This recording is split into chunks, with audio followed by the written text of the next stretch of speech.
Բարև ձեզ թանկագին բարեկամներ, սիրելի հայրենակիցներ, եթերում աշխարհակահաղական զարգերակն է։ Վերջին շաբաթը բավականին հագեցած է եղել տարբեր աշխարհակահաղական զարգացումներով։ Ադրբեջանը կրկին դիմել է սադրանքների։ Տեղ գյուղի մոտակայքում բոլորս քաջատեղյակ ենք, ինչպիսի գործընթացներ են տեղի ունեցել, դժբախտաբար ունեցանք զոհեր ունեցավ նաև ագրեսորը։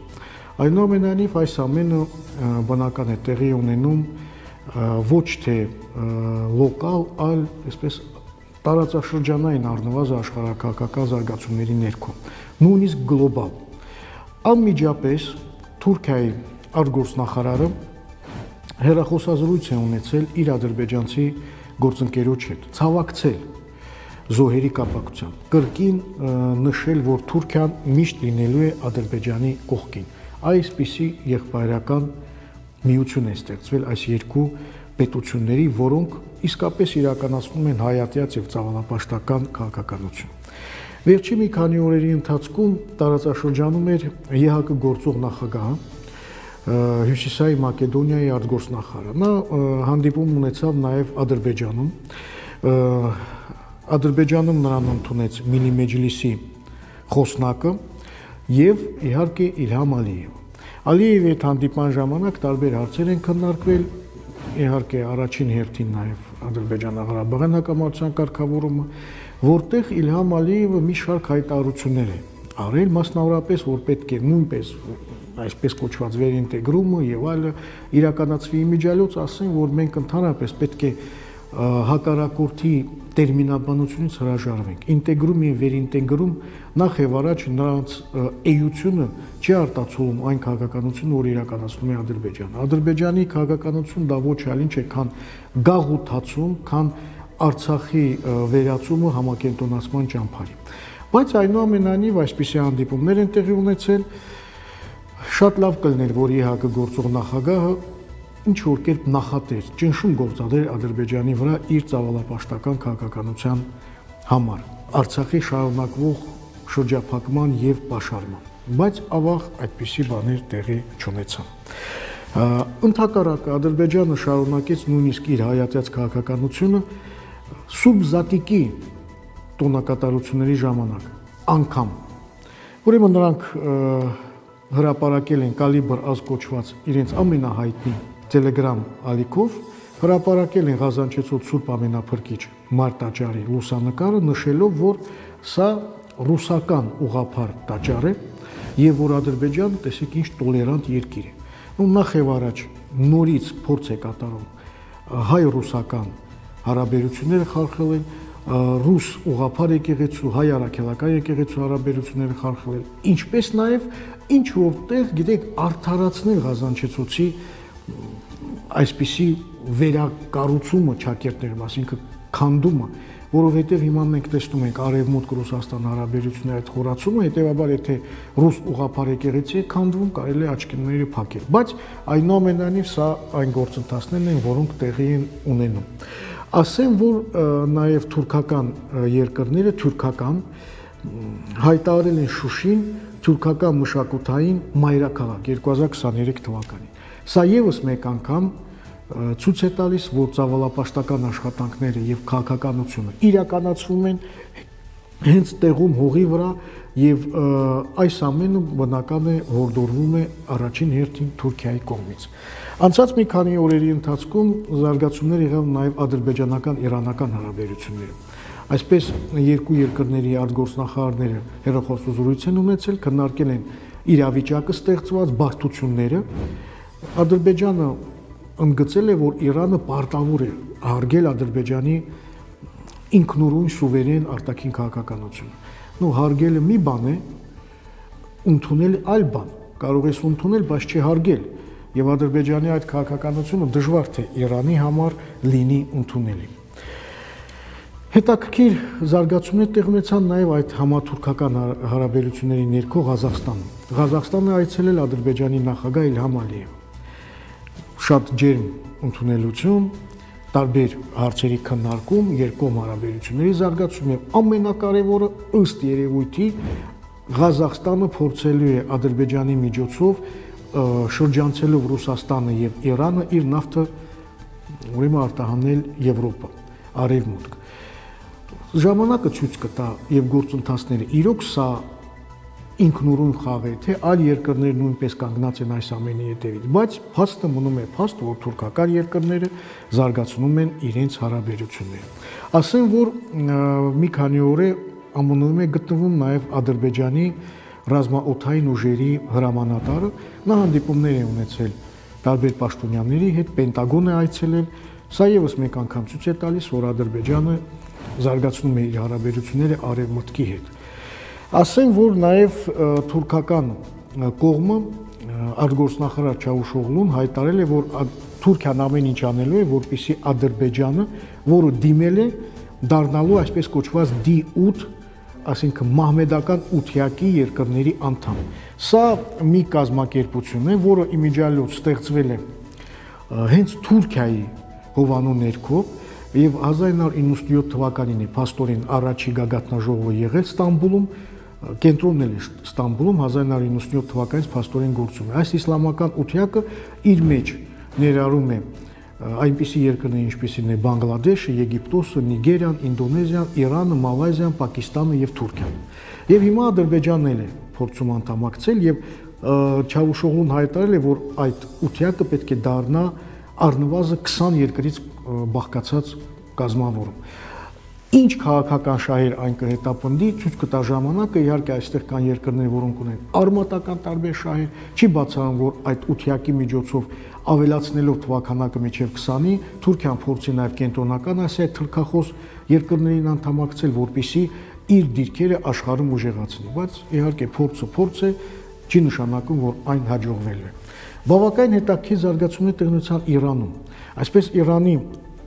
ամենակարևոր թերթերից մեկը հրապարակել է մի ծավալուն հոդված, այն էլ առաջի էջին, որտեղ գրված է, որ Ադրբեջանը պարտավոր է հաշվի առնել Ուկրաինայի դասերը։ Սա ոչ այլ ինչ է, քան պատգամ, սա ոչ այլ ինչ է, քան Իրանի փաստորեն զգուշացումը Ադրբեջանին, որպեսզի Ադրբեջանը վարի համապատասխան քաղաքականություն եւ զսպի իր հակաիրանական քայլերը։ Ասեմ, որ նաեւ հետաքրքիր հանդիպում է տեղ ունեցել քննարկում ավելի շուտ հեռախոսազրույց Իրանի եւ Ալժիրի նախագահների միջև, խոսել են մասնավորապես Իսրայելի դեմ համատեղ ճակատ բացելու հնարավորությունների մասին։ Վերջի օրերին Իրանը նաեւ ցույց տվեց իր նոր ռազմատեխնիկան։ Այսպես նրանք փորձարկել են հաջողությամբ Mirage 532 անօդաչու թռչող սարք, շատ հզոր սարք, որը մոտավորապես 450 կիլոմետր կարող է առանց որևէ խնդրի թռնել եւ բարձրանալ ավելի քան 3-7 կիլոմետր։ Շատ հզոր զենք է եւ կարող է խոցել ցանկացած փաստորեն ռազմական կամ այլ օբյեկտ։ Ասեմ, որ այս զենքով հետաքրքրում են շատ պետություններ։ Ավելին, Իրանը նաեւ առաջին անգամ ցուցադրել է անօդաչու թռչող սարքերի դեմ նոր համակարգ, որը կոչվում է Mohajer 6, շատ հզոր համակարգ է եւ եւս մեկ անգամ ցույց է տալիս, որ այդ երկիրը մեծ առաջընթաց է գրանցել ռազմատեխնիկայի արտադրության մեջ։ Նաեւ նրանք իրականացրել են ռազմախաղեր, որտեղ օգտագործել են մասնավորապես Զուլֆուգար բալիստիկ հրթիռները, Զուլֆուգար, Դեսֆուր եւ Զելզալ բալիստիկ հրթիռները։ Շատ հզոր զենք է, սա եւս մեկ անգամ ուղղված է ինձ թվում է նաեւ Ադրբեջանի դեմ։ Ընդհանրապես վերջի մի քանի տարիների ընթացքում Իրանը հզոր քայլեր է ձեռնարկել իր ռազմաարդյունաբերությունը եւ ռազմական տեխնիկան ուժեղացնելու։ Դա եւ ստորգետնյա համապատասխան ենթակառուցվածքներն են եւ անօդաչու թռչող սարքավորումներ եւ բալիստիկ հրթիռներ եւ ամեն ինչ։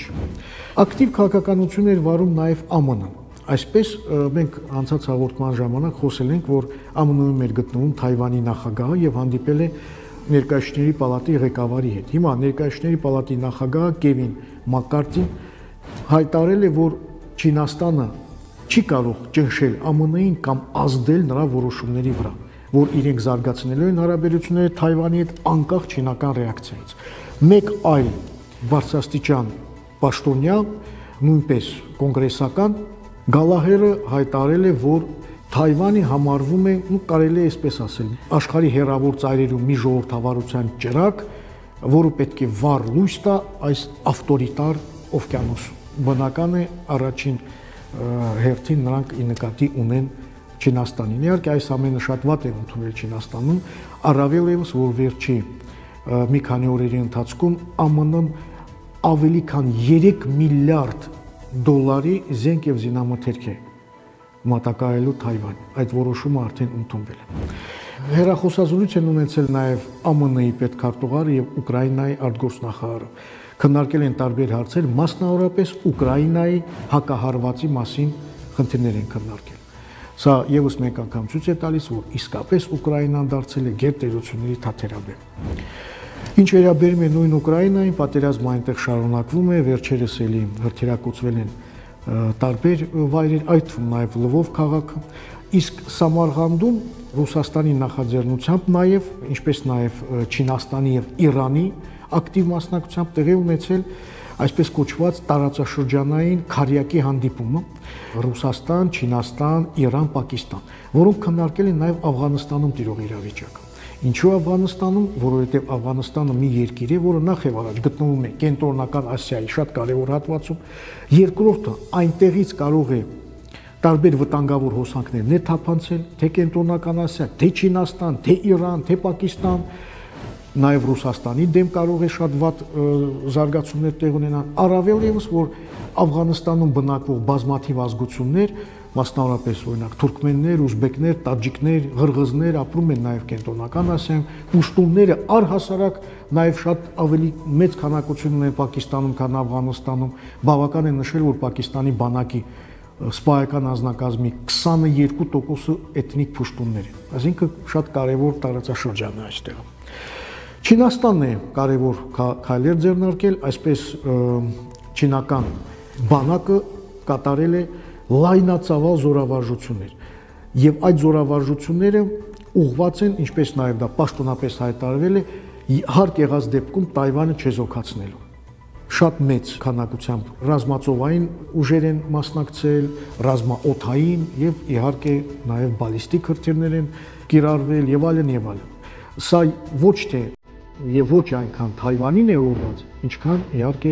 արևմուտքին, որ այսպիսի ուժեղ Չինաստան գոյություն ունի։ Բավականին հատկանշական զարգացումներ տեղի ունեցան նաեւ Մերձավոր Արևելքում։ Այսպես Հեզբոլլայի եւ Համազի ղեկավարությունը հանդիպեցին եւ քննարկեցին տարբեր հարցեր։ Նաեւ հետաքրքիր զարգացումներ տեղի ունեցան Եմենում։ Եմենը մի երկիր է, որը անկայուն է եւ այնտեղ մեկը մյուսի հետ մրցում են թե Սաուդյան Արաբիան, թե Իրանը, թե Օմանը եւ այսպես Օմանի եւ Սաուդյան Արաբիայի պատվիրակությունը այցելեց Եմեն, հանդիպեցին, քննարկեցին տարբեր հարցեր, ըստ երևույթի կայունության ինչ որ նշաններ կան։ Իսկ Սիրիայի արտգործնախարարը պաշտոնական այցով այցելեց Սաուդյան Արաբիա։ Սա առաջին նման այցելություն է 12 տարվա ընթացքում։ Նույնպես շատ հետաքրքիր է։ Մերձավոր Արևելքի մեկ այլ զարգացում կախված է Եգիպտոսի եւ Հունաստանի հարաբերությունների հետ։ Նրանց արտգործնախարարները հանդիպեցին, քննարկեցին տարբեր հարցեր։ Ստեղ շատ կարևոր է նաեւ էքսկլյուզիվ տնտեսական գոտիների նրանց շահերի համընկնումը, որովհետեւ այստեղ Թուրքիայի հետ նրանք ունեն խնդիրներ, որովհետեւ Թուրքիան փորձում է իր էքսկլյուզիվ տնտեսական գոտու տարածքը մոտ 3-4 անգամ ավելացնել ի հաշիվ Հունաստանին եւ ի հաշիվ Եգիպտոսին։ Եվ այստեղ Հունաստանն ու Եգիպտոսը հանդես են գալիս մեկ ճակատով։ Ասեմ, որ Կիպրոսում հետաքրքիր հանդիպումներ տեղի ունեցան զարգացումներ, Կիպրոսի նախագահը այցելեց ԱՄՆ-ի ռազմածովային կարևոր մի սուզանավ, այցելել էր Կիպրոս եւ Կիպրոսի նախագահը ԱՄՆ դեսպանի հետ այցելեցին այդ սուզանավ։ Անմիջապես շատ վատ ուրեմն արձագանք եղավ Թուրքիայից, նախ եւ այս թուրքական Կիպրոսը վատ արձագանքեց եւ Թուրքիան պաշտպանեց թուրքական Կիպրոսին։ Տեսնում եք ինչպիսի համերաշխություն է եւ նույնիսկ հատուկ արտգործնախարարությունը Թուրքիայի հայտարարություն տարածեց։ Բայց մենք տեսնում ենք, որ իրավիճակը այնտեղ նույնպես բավական հետաքրքիր է զարգանում։ Եվ վերջում խոսենք Սոմալիլենդի մասին, նույնպես չճանաչված երկիր, ուրեմն այս երկրի զինված ուժերի գլխավոր շտաբի պետը ընդունել է Եթովպիայի դեսպանին։ Մենք տեսնում ենք, որ վերջերս Եթովպիան շատ ակտիվ է այնտեղ քայլեր ձեռնարկում, չի բացառում, որ ճանաչվի Սոմալիլենդը, չի բացառում նաև Եթովպիայի ռազմական օգնությունը այդ երկրին։ Այսպիսին էին թանկագին բարեկամներ հիմնական զարգացումները, կհետևենք, կներկայացնենք ձեզ, մենք պետք է շատ լավ պատկերացնենք ինչ է կատարվում աշխարհում, որպեսզի նաև տեղում ճիշտ քայլեր ձեռնարկենք։ Մնացեք բարով։